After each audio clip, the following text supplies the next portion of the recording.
Hello everyone, welcome back to the channel. In this video we'll dive into best way to use Venmo for splitting bills. So here's a breakdown. Venmo is great for splitting bills with friends, roommate or group because it's fast, simple and nearly everyone already use it. When the dinner bills arrive, just open a group chat in Venmo, enter the total amount and use the split features to divide it evenly.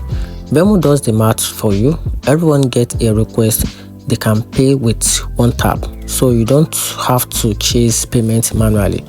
For shared expense like rent or utility, create a Venmo note with emoji, like using a house emoji or a bank emoji, depends on how you want it, so people knows what the payment is for, and set a reminder in your phone for monthly repeat.